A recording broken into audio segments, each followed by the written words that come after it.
Now, I'm not suggesting in this discussion that we have to throw away logic. In fact, my feelings are that God gave us a brain and God gave us also the spirit body's mind, which is capable of logical reasoning.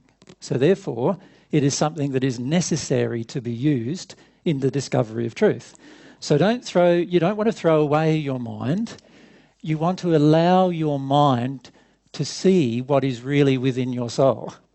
And that's a very, very different process than throwing away the intellect altogether. So we're not suggesting that you all of a sudden just become a totally emotional being without any mental check on what your actions or anything might be leading you towards, but rather you need to come to terms with 3 or 4 primary things with regard to your mind. So let's look at with regard to the mind. The first one is any intellectual reasoning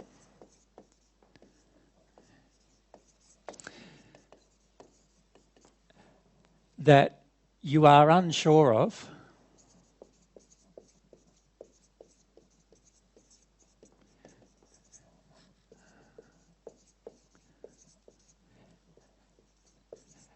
you need to just go ahead and experiment.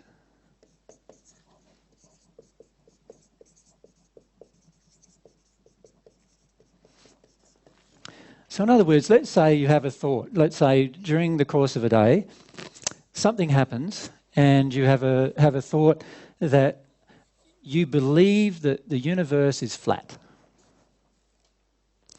And if you didn't have any other context of which to measure this thought that you've just had, and this, by the way, was a thought that many people had 1,000 years ago, that the universe, and in fact the earth was flat, then you would have to put it in the unsure basket because you have no way of proving whether it's flat or not, aside from travelling.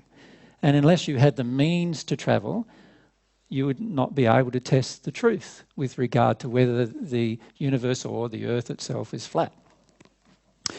And so what you would do with a thought like that, because it's a thought that you're unsure of the answer, you would put it in the experimentation basket. Does that make sense? So in other words, you'd say, all right, I'm not sure what the answer to this question is, so that means I need to do more experimentation with that particular question.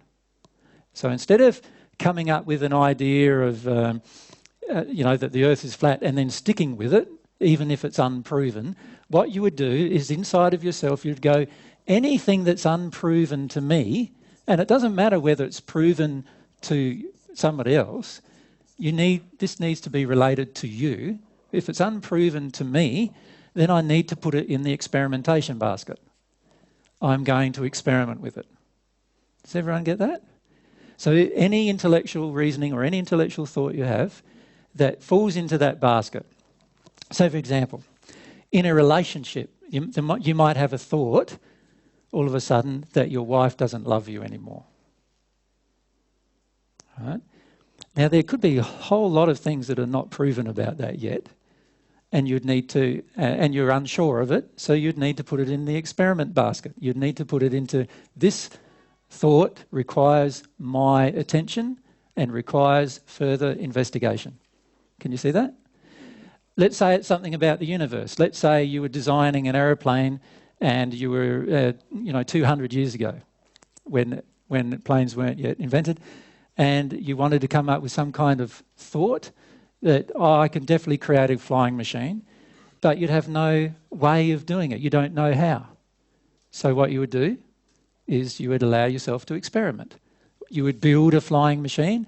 The first one you build probably wouldn't work, so you build another one, and you build another one until you start working out how it works.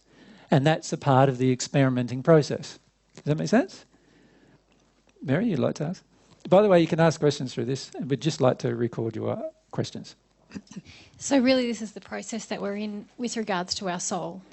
We're experimenting with the fact that because it's for most of us. We're even experimenting with the fact that we have a soul. Yeah. Does that make sense to everyone? You can't say that when I get up here in front of you and I tell you, look, you've got a soul. You can't straight away say, well, yeah, I believe that. without knowing for certain through a process of experimenting. Can you see that? So we have to experiment with some things if we want to determine the truth or not. Yep. Yep. Okay, so that's number one. And remember, this is to do with the intellect. So we're not discounting the intellect. We are stating that the intellect will often come up with thoughts. Thoughts will be just dropped into your head. Now, where they come from is debatable. Now, sometimes they come from within yourself. Sometimes a thought gets dropped into your head. You know, you'll be driving along, got the radio turned on in the car, and the presenter on the radio drops a thought into your head. Or you might be home just meditating or something like that, and then all of a sudden you have a feeling and a certain thought drops into your head that seems to be related to that feeling. And that is a thought that I would say would be dropped into your head from a spirit. It doesn't really matter where the thought's from. The fact that you're unsure about it means that it needs more experimentation. So everyone understand that? That's number one. Okay. 2. Intellectual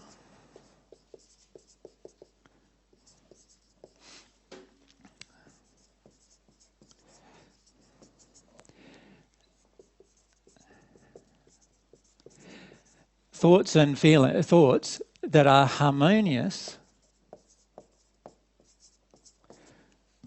with love must always be retained as truth. All right, if we can turn off those mobiles or whatever there. Intellectual thoughts that are harmonious with love must always be retained as truth. So in other words, if you have an intellectual thought and you can see that this thought is very much in harmony with love, then it's something that you should retain even if you don't believe it yet. You need to retain it as truth inside of yourself because it's harmonious with love. In other words, love will tell you what's truth or not. There is a direct relationship between love and truth. So love will tell you what's truth. The third thing is intellectual thoughts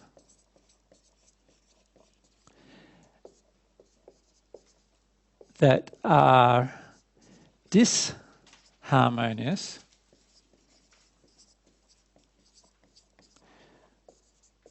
with love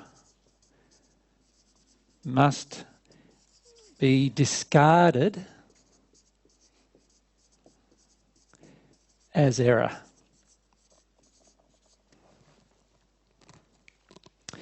So if you have an intellectual thought, I'd like to murder that guy. That's a thought that's popped into your mind. You don't know where it's come from. It might have come from yourself. It might have come from a spirit. It might come from prompting of other people around you. It could come from any source.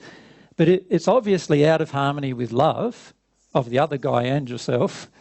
So therefore, it needs to be discarded. It needs to be thrown away. It's something that you can trust is not truth, not something that you need to act upon, not something that you need to experiment with. Does that make sense to everyone? Very basic. These 3 very basic principles will help us to determine truth if we follow them. All right? So we've got intellectual reasoning that we are unsure of. We need to put it in the experimentation basket. We've got intellectual reasoning and thoughts that are harmonious with love we need to hold on to and keep, even if we feel the opposite to it. We still need to hold on to it and keep it. And intellectual thoughts that are disharmonious with love, we need to throw away, even if we want to hold on to it. We need to throw it away because it's obviously not truth. Because we can measure whether something is truthful or not by whether it is loving or not. That's the underlying premise. Dave?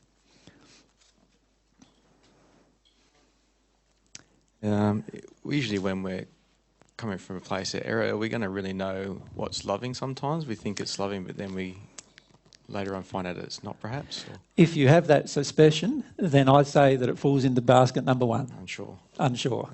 And if I'm unsure, then I need to experiment further before I know.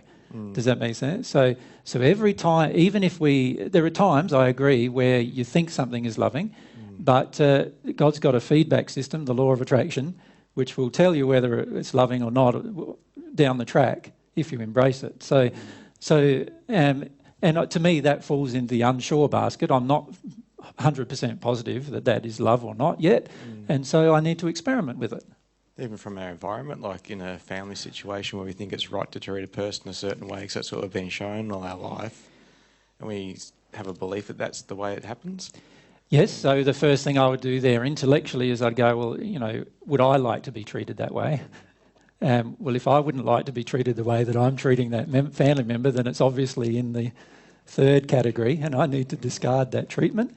If I would like to be treated the way that I'm treating that family member, then it has to fall into one of these two boxes, where it's either loving or I'm not sure whether it's loving yet. So it involves a lot of self-reflection, I guess, doesn't it? It does. Reaction. It does. Thought, yeah. Yeah. The beauty of it, to a large degree, is initially when you compare these three intellectual thoughts or types of intellectual thoughts, you can usually draw a line along there. In other words, you can say, I don't know yet, or I know for certain. And here you know for certain something is wrong. So most of us in our heart would know for certain that murder is wrong or murder is unloving. So therefore we wouldn't take that action. If a murderer was trying to justify a murder, he might not know. So he would fall into this. So he'd have to experiment with it before he actually engaged the action. This is before you engage any action. Does that make sense? That I can see is that... There's a mute button on it. Sorry, don't worry about the battery. Yeah. A common problem I see, though, is people seeing something that's loving, but then it's obviously taxing on themselves, and they could leave it as thinking that it's a loving and harmonious thought and go off and be helping all these other people at a cost to themselves. So to me, again, the law of attraction would be they'd embrace it like they think this is true here. They believe they know that it's true here. Yeah. But through their emotional process, which is what we're going to add to this, but through their emotional process, they'll eventually come to see that they feel tired. And if they feel tired, something's wrong. Yeah. So straight away, they know something must be wrong. This is only, so far I've only presented half of what we need to do. That's right. Maybe I'm thinking ahead a little. Does that make sense? Yeah. So this is half, and this is the intellectual half. So here we're focused on the intellectual half of what we need to do if we're going to discover truth. Does everyone get that? But it's not the whole story yet. Yep. There's another three things that we need to do at an emotional level to really discover the truth. And we need to put it all together rather than separating it from each other. So at the moment, we could be looking at this only from an intellectual point only. You can see that while, it's going to be helpful, it's not going to be certain, is it? It's not going to have a definite outcome yet. That we need to add things to it before we have a definite outcome. Vera and then Mary.